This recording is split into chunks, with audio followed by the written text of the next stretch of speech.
Yeah.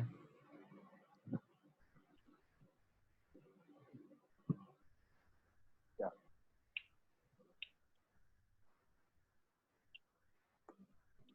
Ashish sir, can we start? Yes, we can start. So I'll just introduce Dr. Rishabh Shah. He's a consulting eye surgeon and with specialist in pediatric ophthalmology and strabismus, and he's going to be speaking to us today on paralytic strabismus. Okay. So now we can start with Yeah. Rishabh. Again, I take this opportunity to introduce our moderator today, Dr. Ashish Doshi sir. He is a senior pediatric consultant practicing in Mumbai since 1999. He has done his fellowship in pediatric ophthalmology from LVPI Institute, and he has keen interest in pediatric ophthalmology and pediatric cataracts. Thank you for being there, sir. Doshi sir is omnipresent all over Mumbai.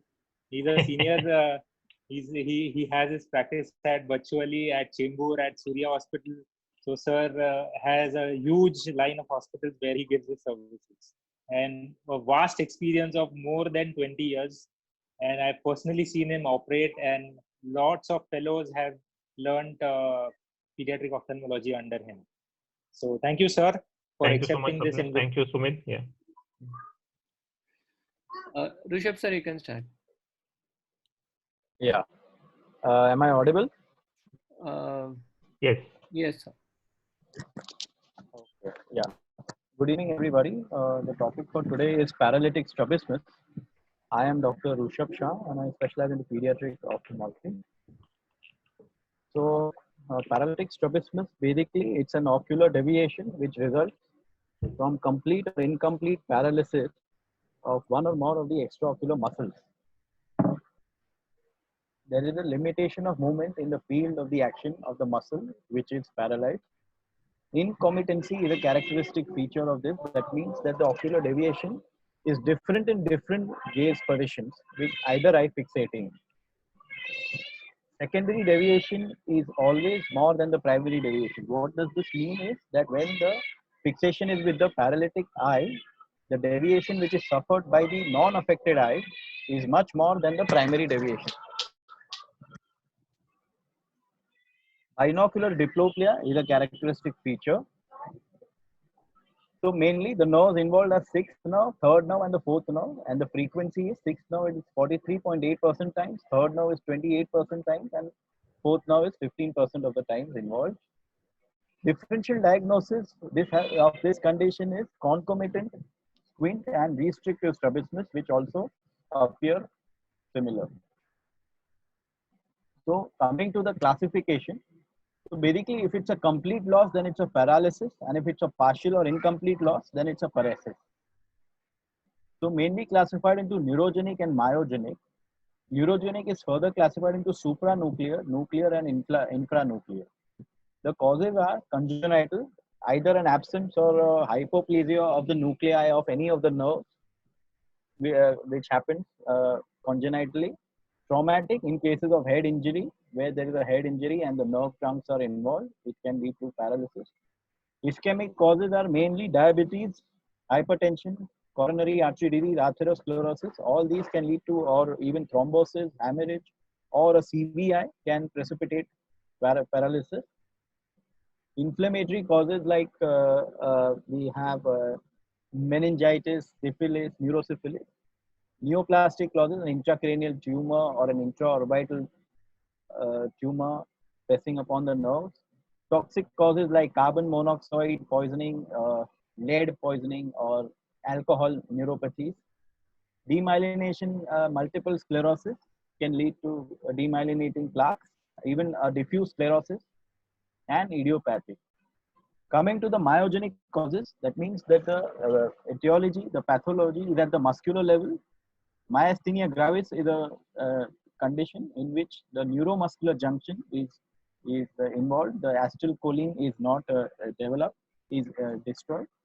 There is the absence of malinsertion of the muscle, musculofacial anomalies, traumatic lacerations or disinsertion in cases of trauma, which can lead to hemorrhage into the muscles. Inflammatory, again, myositis may be viral in origin, like diphtheria, measles, influenza. Orbital myopathy like dysthyroid, in thyroid ophthalmopathy, you may see such conditions. And dystrophy like chronic progressive external ophthalmoplegia, wherein there is a bilateral myopathy of the extraocular muscles.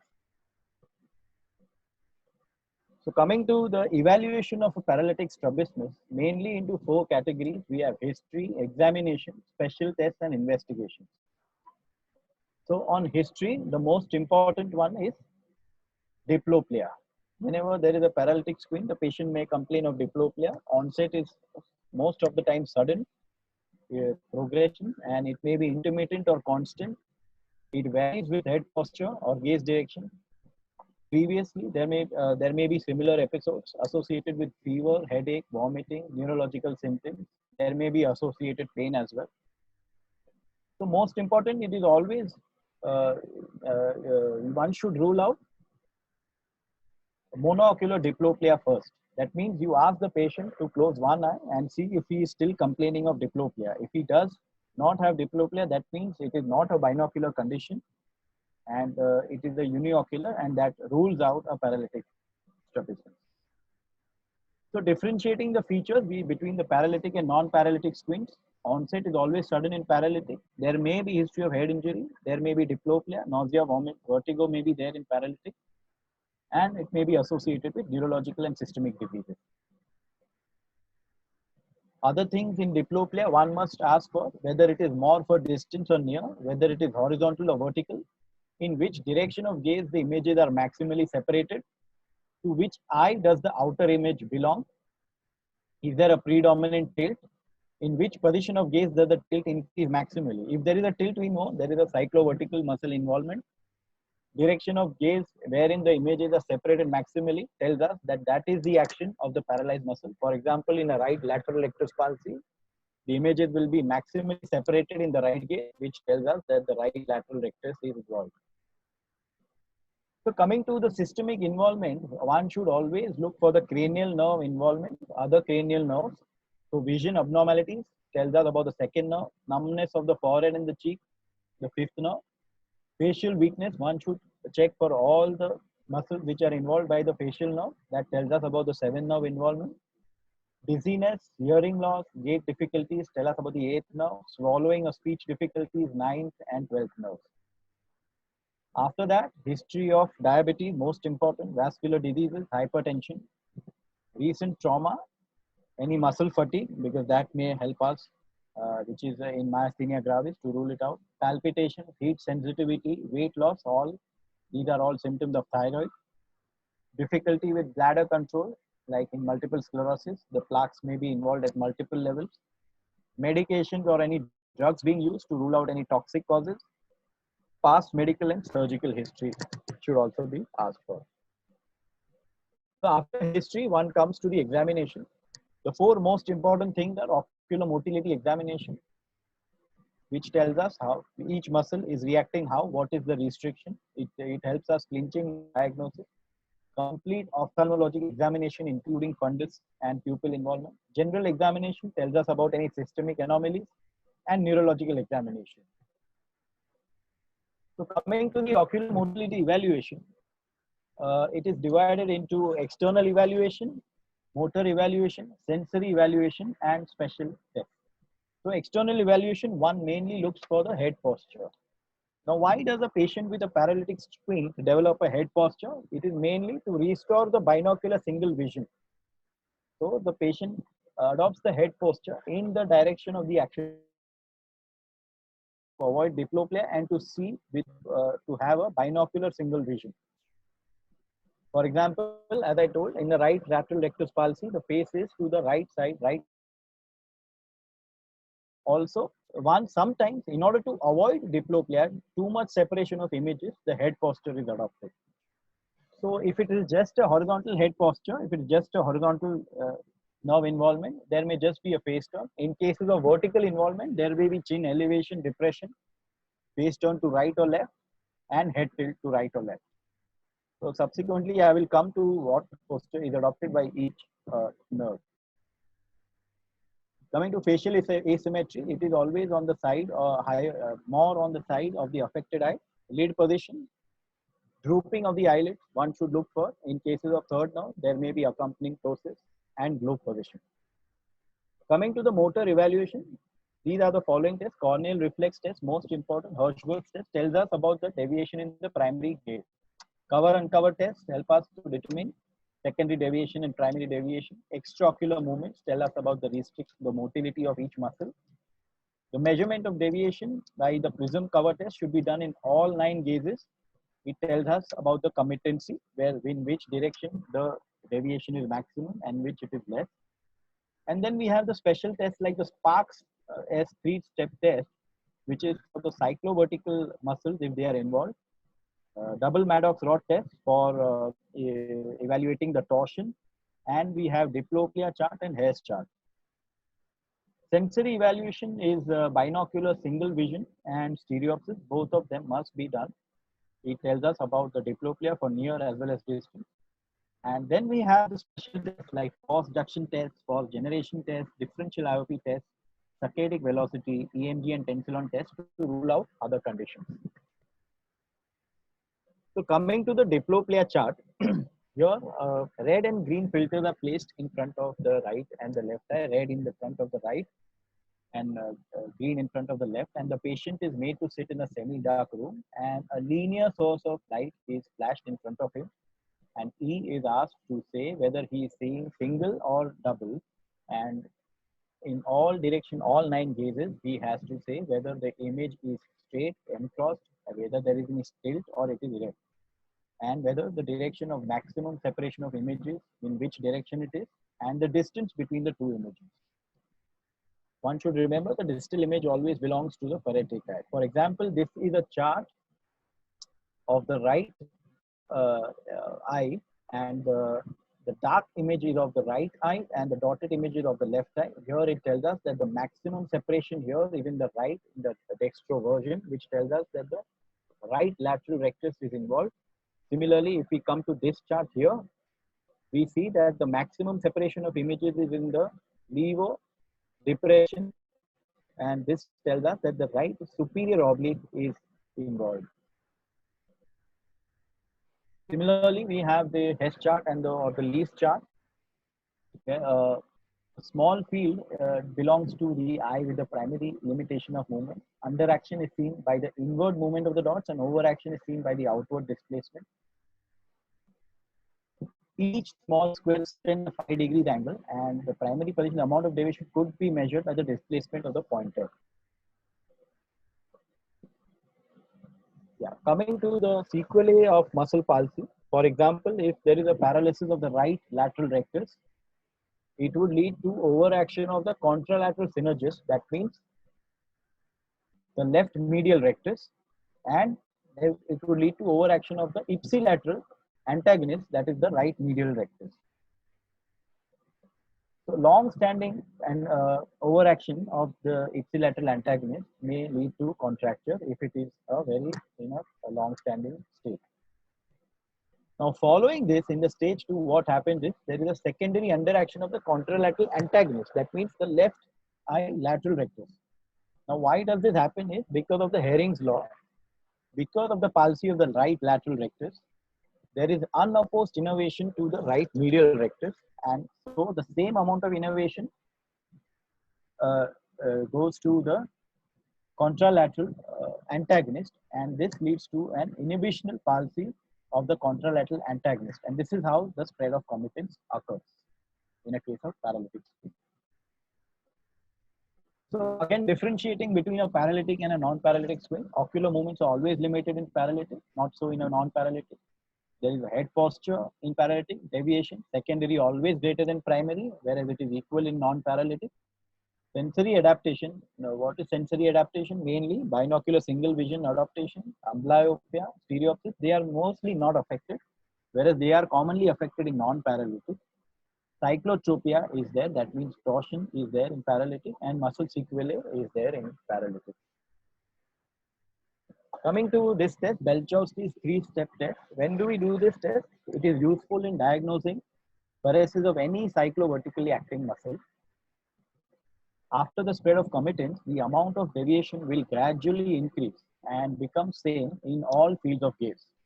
So at this point, based on the analysis of Dachshund and version, the diagnosis of cyclovertical muscle palsy becomes impossible. This is when the Belchowski's three-step test can be done. So I will just explain in short what this test is. So these are the muscles in their field of action. Now here, when we shine a torch and we do the cover uncover test, we are seeing a left hypertrophy. So this tells us that either the elevators of the left eye or of the right eye, that means the right superior rectus and the right inferior oblique, or the depressors of the left eye, that means the left superior oblique and the left inferior rectus are affected. So we circle these two pair of muscles. Coming to the next step of the test, where we ask the patient to look in the right gaze followed by the left gaze and see whether the hyperdeviation increases or decreases. So in this particular case, when the patient looks into right gaze, we see that the hyperdeviation is increasing. That tells us that the right superior rectus or the right inferior rectus is involved, right eye, or the left inferior oblique and the left superior oblique is involved. In this particular case, when the patient looks to the right gaze, the deviation is increasing. So we encircle these two pair of muscles. And now at this point, we know that it is the right superior rectus or the left superior oblique, which is encircled twice. And coming to the third step of this test, where we ask the patient to tilt the head to the right and followed by left and see whether the hyperdeviation is increasing in which side. So here we are seeing that the hyperdeviation is increasing in the left head tilt. So this tells us that either the intorters of the left eye, left superior rectus, or the left superior oblique is involved, or the extorters of the right eye, mainly the right superior inferior oblique and the right inferior rectus are involved. So we encircle these two muscles, pair of muscles, and now we see that left superior oblique is the muscle which is encircled thrice. So we know that is the culprit. So another question is, why does the hyperdeviation increase in the left head tilt in a left superior oblique? So because in the left head tilt, when we tilt the head to the left, we know that the eye gets intorted, and which are the muscles responsible for intorsion is the superior oblique and the superior rectus. Now once the superior oblique is palsied, it is only the superior rectus which is acting, and the action of it is to elevate. So the eye elevates and we see that the hyperdeviation is increasing in the left head. So an easy way to remember this is the Belchowski's three-step test: left, right, left for a left superior oblique, and right, left, right for a right superior oblique. And what would be the phase turn in a superior oblique case? It would be to the right side and to the opposite side in case of a left superior oblique. So after doing the ocular motility evaluation, we come to the ophthalmological evaluation, wherein we check for the pupils. Very important, in cases of third nerve, the pupil may be affected. One should rule out the RAPD and visual acuity estimation, and fundus examination, most important, to look for torsion. Now we can see in this picture that this is a picture of the left fundus. Now we see that the foveal reflex is always between these two lines. That means the line at the lower pole of the disc and the line at the upper 2/3 and the lower 1/3. The foveal reflex is always in between these two lines. Here it is depressed, which tells us that the left eye is extorted, and here it is elevated, which tells us that it is intorted. Also, for vascular etiologies like diabetes and hypertension, one must always look at the fundus, which may give us clues to the diagnosis. And followed by this, other clinical signs and general examination should be done, followed by a neurological examination, as I already mentioned. So coming to the other ancillary tests which are important to rule out other conditions, like tests for myasthenia. When we are not sure what kind of squint it is, one should always keep myasthenia in mind. What do? A tensilon test. When we are not sure, we inject edrophonium and we see whether the symptoms of myasthenia are improving or not. We ask the patient to do certain activities like crisscrossing the head or holding the hand straight for some time and see how his strength is improving. Then we have tests for thyroid function like T3, T4, TSH, because even thyroid leads to squint sometimes. It leads to a restrict thyroid-related orbitopathy or ophthalmopathy. Then we have other tests like X-ray chest. One should do them to rule out tuberculosis mainly, because if we are planning to start steroids or other things, one should be absolutely clear that he does not have any other associated infections. and other blood tests, including the complete blood count, CBC, HB, CT, ESR, lymphocyte, everything, and which tells us about the sugars mainly and the cholesterol level. One should also do an ESR.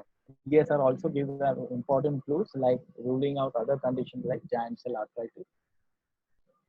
And imaging, mainly CT and MRI, and also MR angio versus CT angio. When do we do these imaging tests? When we are when the diagnosis it is not a straightforward case, like maybe a young patient who has an acute onset with pain or other neurological signs like headache or other things, where a intraocular face occupying lesion should be ruled out, as well as pain follow in a young patient. And when there are no obvious vascular etiologies like diabetes, hypertension, when we are suspecting a pupillary involvement or we are suspecting an aneurysm, MRA versus CT angio. CT angio is a better tool to diagnose an aneurysm.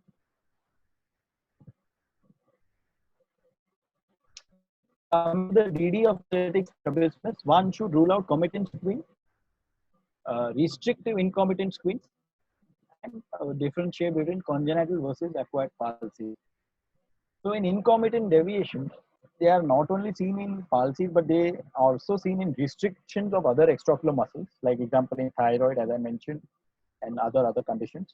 So how do you differentiate between whether this is a incompetency is because of a palsy or the incompetency is because of a restrictive pathology? So we have the force duction test.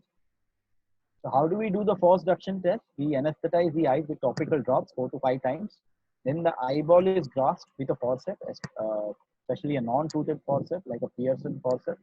You hold the eyeball at 9 and 6 and you check the muscle. The eye has to be rotated in the action of the field of the paralyzed muscle. For example, right lateral rectus, you hold the eyeball at 6 and 9 o'clock position and then rotate the globe passively towards the action of the muscle. That means towards the right side, and you check for how whether there are any restrictions and up to what level are you able to move the eye. So negative FDT, what does it mean? It means that there are no restrictions encountered and that the deviation is because of a paralytic etiology. And against a positive FDT, it means that you have encountered some restriction. So now it is important up to what level were you able to go with the forceps and whether the restriction was present throughout or not. So a positive FDT tells us that there is a certain amount of restrictive pathology. Coming to other tests like exaggerated traction test, when do we do this test? In cases of a tight superior oblique and an inferior oblique. How do we do it? We, with the forceps, we hold the globe, you press the globe downward into the orbit and then rotate the eye upwards and in for superior oblique and then start rotating, intorting and extorting. And if there is a slippage or something like that, you will feel a tight superior oblique. Similarly, for inferior oblique, you push the eye down and into the orbit and then depress and in. Similarly, we have another test which is called as active force generation test. Now, this test is to check the what is the force present in the paralytic muscle. With the forceps, you hold the globe and you ask the patient to look into the action of the paralyzed muscle while you are holding the eye with the forceps. And as the patient does so, you check with what force the patient is able to do so, which is transmitted to your fingers, and you get a fair idea whether the function, what is the function of the muscle, whether it is completely gone, whether there is some strength.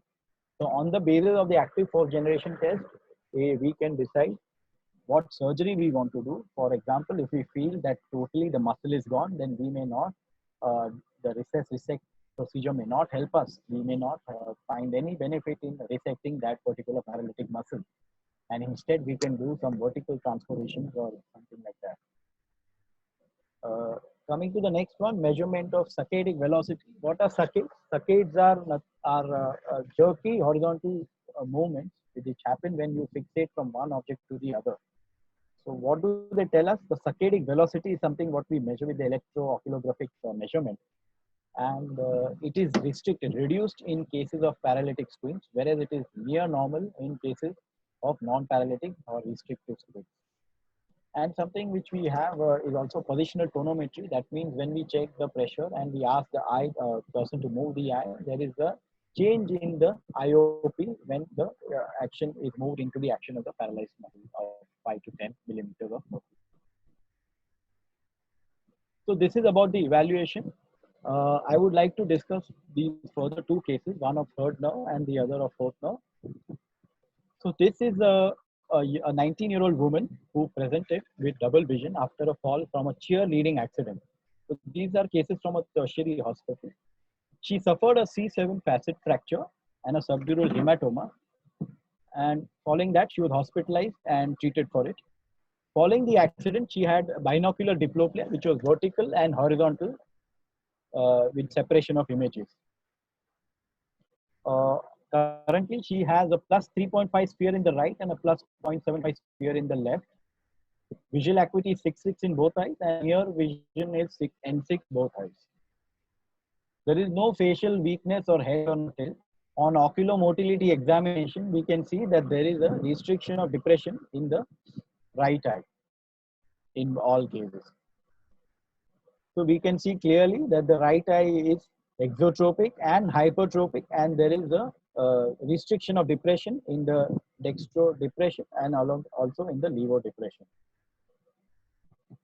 When we measured the deviation, the XT for distance was 50 prism diopters and a right hypertropia of 25. And for near, it was 55 XT and a hypertropia of 40. We also measured the deviations in the right head tilt and the left head tilt, which was found to be more or less the same. So we did the Wirth 4-dot test, and we found that there was diplopia at distance and near. So what we did was, with a 35 prism diopters base in prism and a 25 prism diopters base down prism was placed over the right eye, and she could intermittently fuse with the prism. So diplopia went away when we put the prism.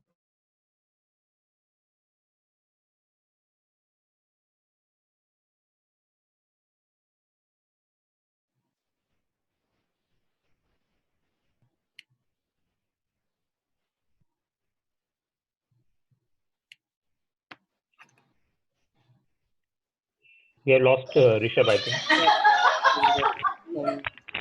We can take up. We can take up the questions. Yeah. So there are 2 or 3 questions. One was related to PBCT in different gazes, and so it's just done like it's an alternate cover test, as you all know, with a prism to neutralize the squint, and it has to be done for all 9 gazes. So you know how to do it in primary gaze. Similarly, ask the patient to look at a distance fixation, which is chin down, and prism should be absolutely what is called as a frontal position. It has to be put in a frontal position. The back side, the side facing the eye should be absolutely perpendicular to the visual axis when you keep the prism. So whichever direction the eye is seeing in, the visual axis should be absolutely perpendicular to the prism.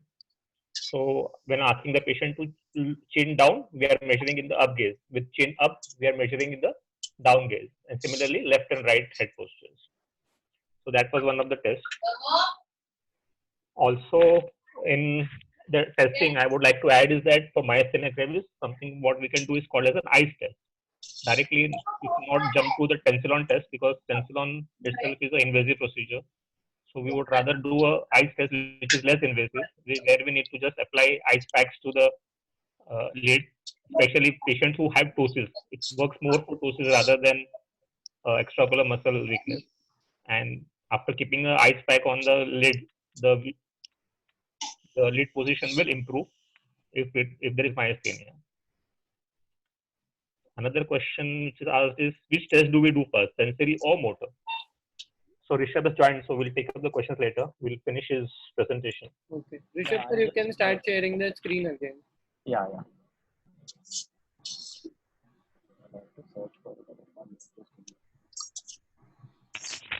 So one question is, which test do we do first, sensory or motor?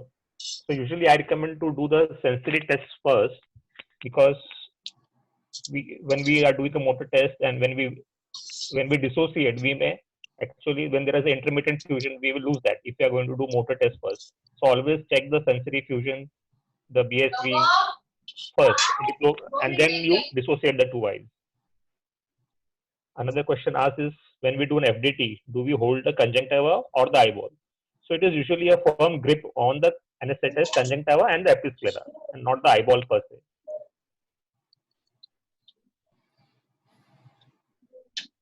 One important point about Parkes 3 subset is that it is only valid if there is a single muscle which is involved. We cannot have it in, for example, in a third nerve where multiple muscles are involved. So that will not give us a good. It actually does not work. Parkes 3 it is only for an isolated cyclovertical muscle palsy. That is important to remember. So now we have the slide, so we can continue with the. Yes, sir. Continue. Okay, are you seeing the slide? No. Yes, we are.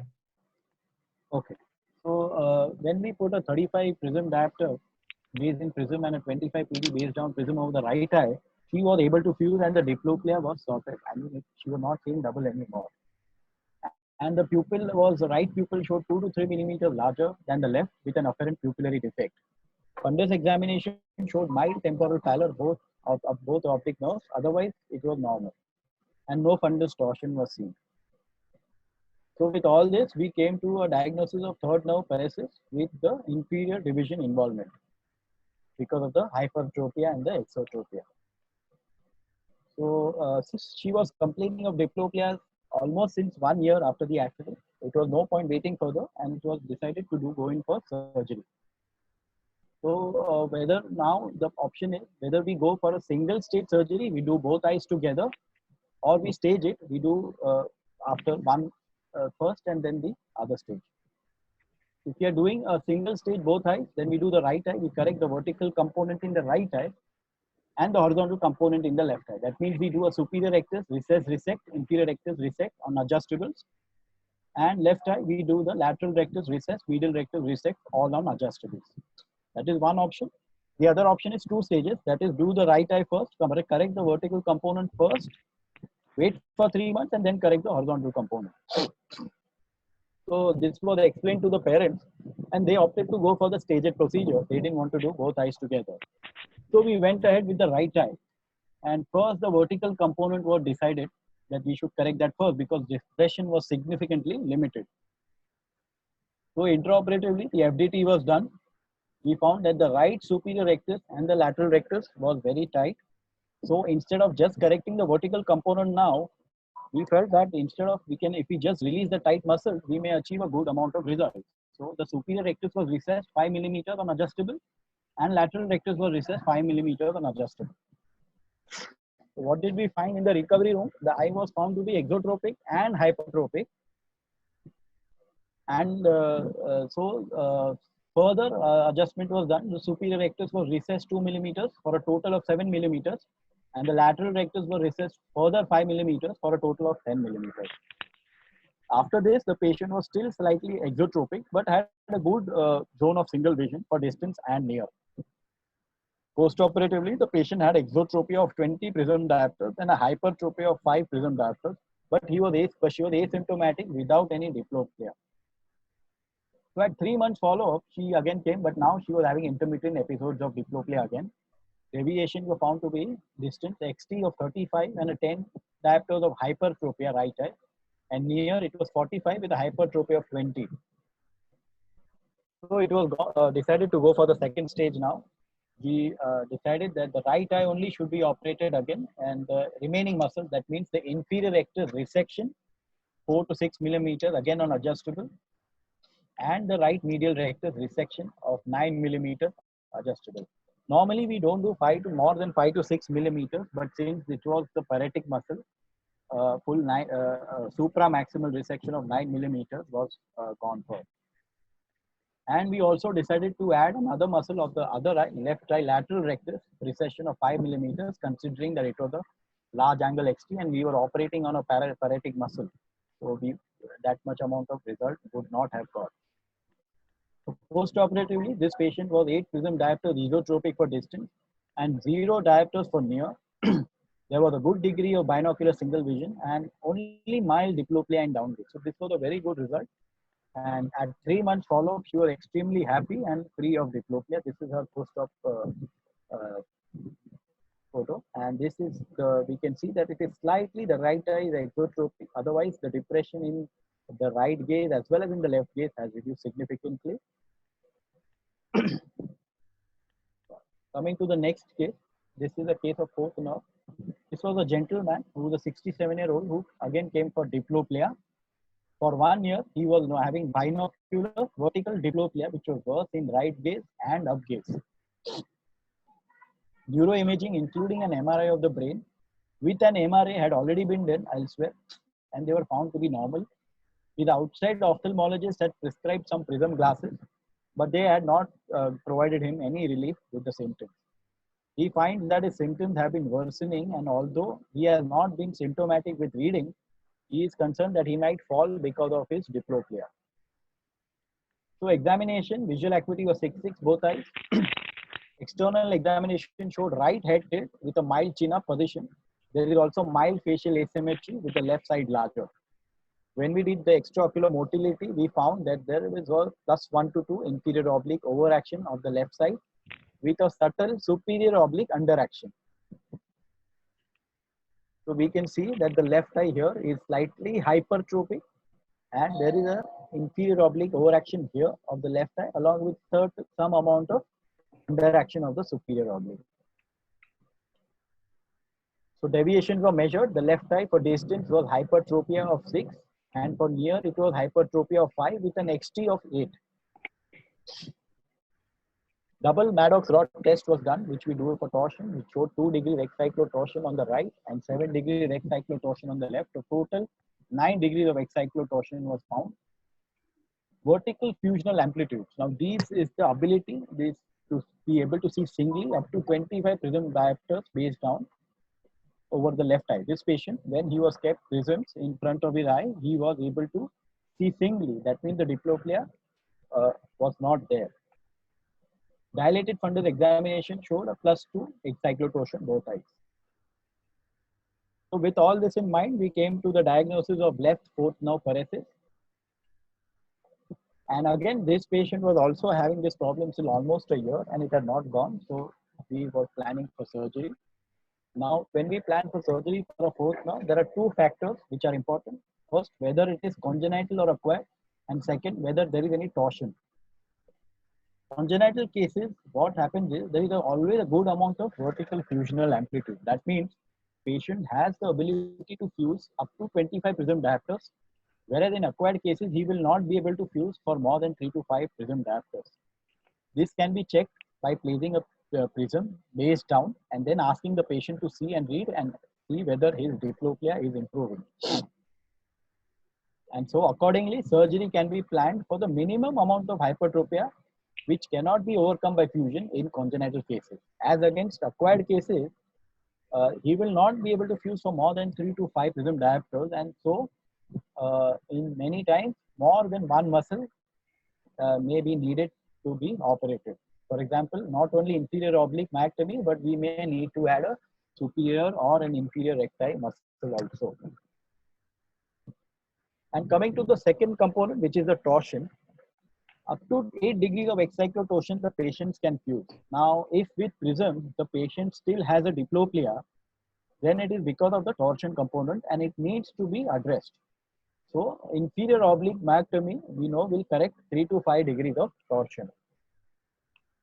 Now, this patient had 6 prism diopters of hypertropia in the primary gaze, which increased in the right gaze and the left head tilt up to 14 prism diopters. So, this tells us that we need to operate 2 muscles, left inferior oblique myectomy, along with a right inferior rectus recession. So, what was done was Botox. We inject Botox in the inferior oblique and see whether his symptoms are going or not. So Botox was injected into the inferior oblique, 5 muscle units, international units. And after injection of Botox, the patient reported that diplopia had completely gone. The effect lasted for 2.5 months, after which the patient started having again diplopia.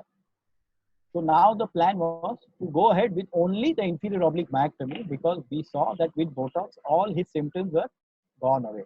So we did the left eye inferior oblique myectomy, and post-operatively, 4 months after that, the patient reported that he had no diplopia at all in any case. So he was ortho for distance, and for near he had XT of 6. So this is his gaze position. We can see that the hypertropia has improved, and he was diplopia free. Thank you. So that was very nice, Rishabh. There are some questions which I answered when you were offline. If you want to add something, there was a question regarding doing PBCT in different gazes. They want to know how would you do a PBCT in different gazes. So basically, when we are measuring the prism bar cover test, we first measure the primary deviation. We check it for near as well as distance. You ask the patient to fixate on a target, and then you place the prism in front of the deviating eye, always the apex in front of in the direction of the deviation. And then once you have checked the primary position, you can check the rest of the 8 gazes. That means you ask the patient to read, or you can take the target down for the depression. Similarly, for elevation, you ask the patient to slightly move his head down, so the eyes will automatically go up, and you can check for the deviation in the up gaze. Similarly, on the right side, and then on the left side. And there was another question of we need to do what test first, whether we do the sensory checking first or the motor examination first. Ideally, it does not matter. By the theoretically, you should do the motor examination first. Your Hirschberg's test is the most important when you shine a torch, followed by the cover-uncover test, and then the extraocular movements, because that will help you to come to the diagnosis straight away. And then you can follow it up with sensory tests like binocular single vision and stereopsis. I have a question, sir, for both of you. Like many of the times we do see cases of some trivial head trauma and normal MRI picture, and patient comes with a complaint of diplopia, many times superior oblique palsy, and then it becomes very difficult for them to cope up with the diplopia. So what is the primary line of management to start when we are seeing patient within 7-8 days of the incident? Rishabh? Yeah, so when you are the diplopia is because of trauma here. So first of all, you have to see what is the cause of the diplopia, whether which nerve is involved. So you do all your tests and come to a diagnosis. And of course, when there is a trauma, imaging has to be done to rule out the traumatic causes. Then once you know that the diagnosis is whatever nerve is involved, third nerve or fourth nerve, most commonly, and then you treat the patient accordingly. So if he is complaining of diplopia, say because of a sixth nerve, then you treat it that way. So first line of treatment is always conservative. You see, if it is a short duration, you need not go in for intervention straight away. You try to alleviate the diplopia by either prisms or occlusion, and you follow up the patient. You call him frequently and see how he's improving. Once we know that the diplopia is not resolving, say after 6 months or 8-9 months, and you know that the deviation is remaining constant, that is when you plan for your intervention. Yeah, so it more or less covers. Sumit's question was pertaining to superior oblique palsy. Yes. So yeah, it is very common to have either unilateral or a masked bilateral fourth nerve also when we have a mild trauma. Usually superior oblique, because of its anatomy, it is the most thin nerve and it crosses the midline. So it is most vulnerable to even minor trauma. Whereas third nerve and sixth nerve usually would come with a loss of consciousness during trauma. So yes, it's the problem in the initial stages. Neither the prisms would not work because mainly the down gaze is involved, whereas the prisms would work only in the primary gaze. So that always is a problem. Walking down the stairs, reading is always a problem in a fourth nerve palsy. So during the early stages when the squint is still very much paralytic and competence is not set in, we can give either patch one eye or give a occluding contact lenses. So that is the simplest solution to this problem initially.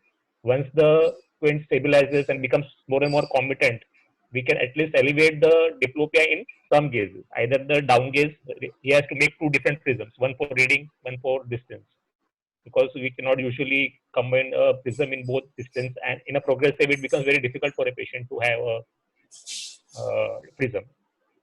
So they usually do not tolerate a prism in a progressive. So we need to have two.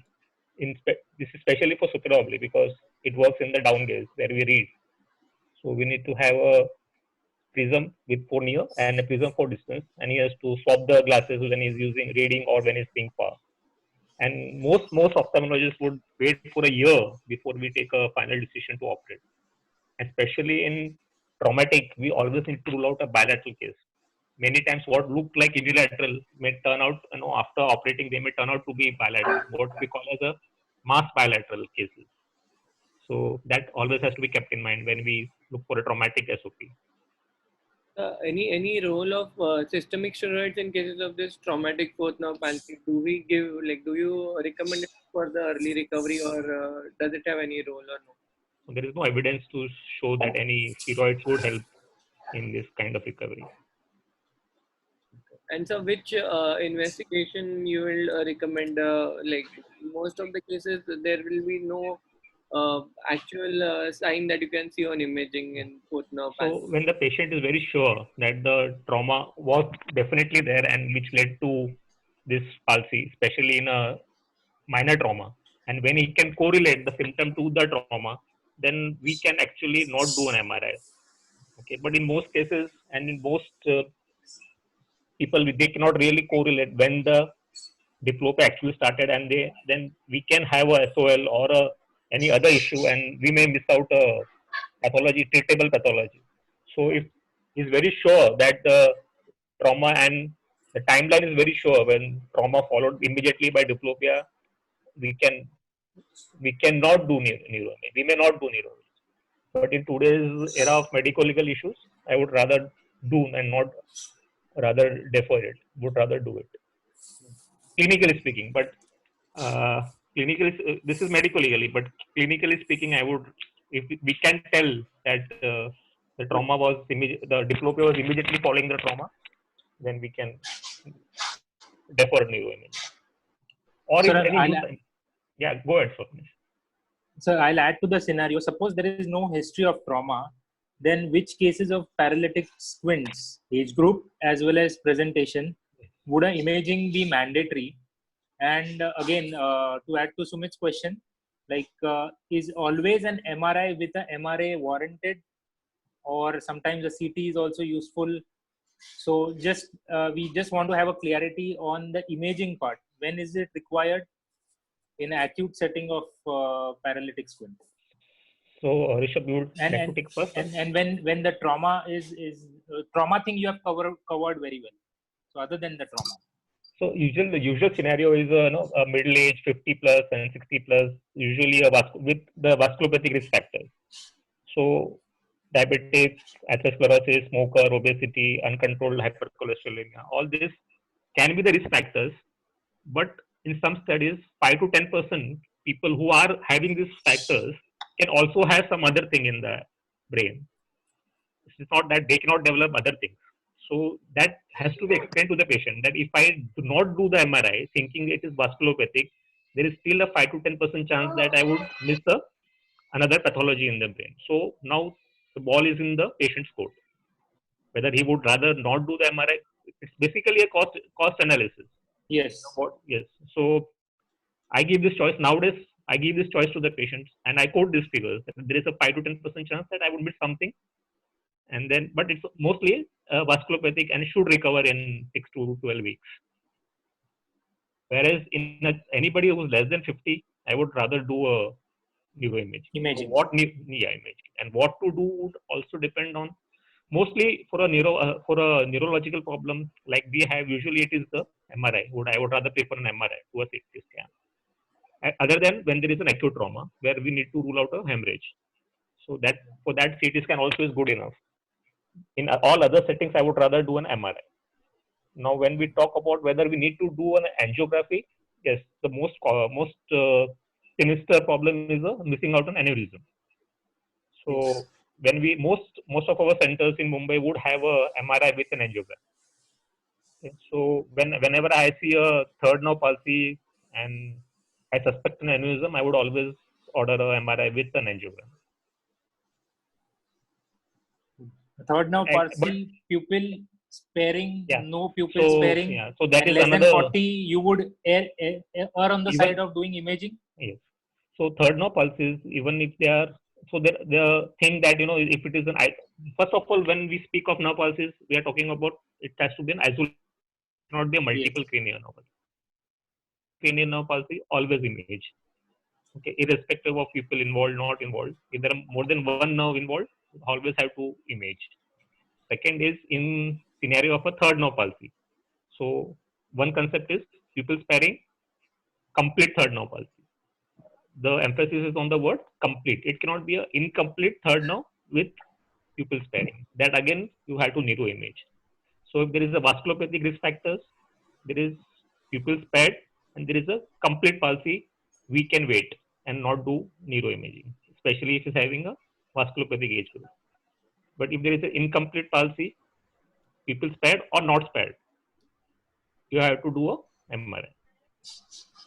So it depends on whether it is not only pupil sparing, it is also whether the rest of the muscles are completely involved or not involved. If there is an incomplete paralysis, yes, we have to image, irrespective of the pupil status. And sometimes the pupil does get involved over a period of 8 to 10 days.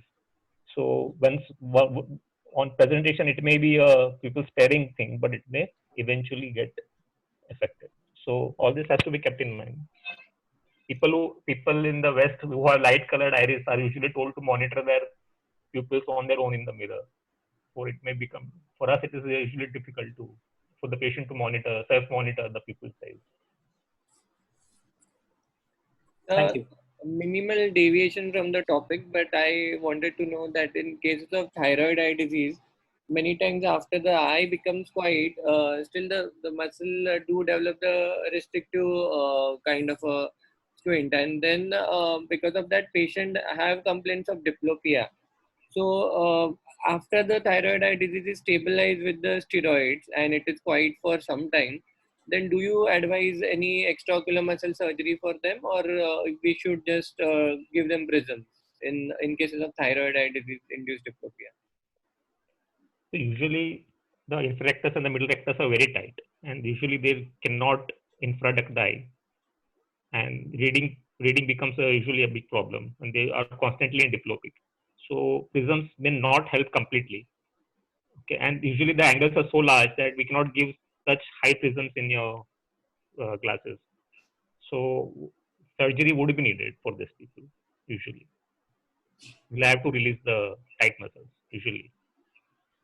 And in such a surgeries, even if the eye is quiet, do you recommend pre-operative high dose of steroids, IVMP, anything, or just like a So usual? if the eye is quiet and the disease is controlled and the eye is quiet, I would not do any other test. Thank you. Sumit, have we covered all the questions? Yes, sir. Chat room questions, we have cleared everything. Any take-home message you want to give to students, Rishabh? For a case of paralytic squint, suppose it comes as a case, any 4 or 5 pointers which they should not miss? Yeah, mainly the examination is very important. Even the minor aspects should not be missed. As we mentioned already, the motor and the sensory evaluations have to be perfect. Not only involvement of the nerve, but even which branch one should look for. Sometimes, like it may not be a classical presentation, like in a third nerve, sometimes it's down and out, but that may not be the presentation. It may be up. So you have to see which muscle. Sometimes it may just be a nerve, inferior division may be involved or superior. So one should take care of that. And and the thorough examination should be done. One should not miss the binocular single vision for distance near as well, stereopsis as well. Yeah. And other tests like FDT, if they can be done in OPD, they can give a lot of clues to how to manage the case further. FDT as well as post-generation tests. Sure, sir. So, Ashish sir, with your permission, if we have covered everything, Yes, should we we have. conclude? Yes, thank you so much, Sapnesh and Rishabh and Sumit. Thank you, sir. Thank you, Rishabh, for a detailed presentation, and thank you, sir, for explaining all the questions and all the queries. With your permission, sir, I would end the meeting. Thank you, Ashish Sapnesh. sir, Sure. thank you. Thank you, Thank you, Sapnesh. Thank you. Thank you, Sumit. Bye.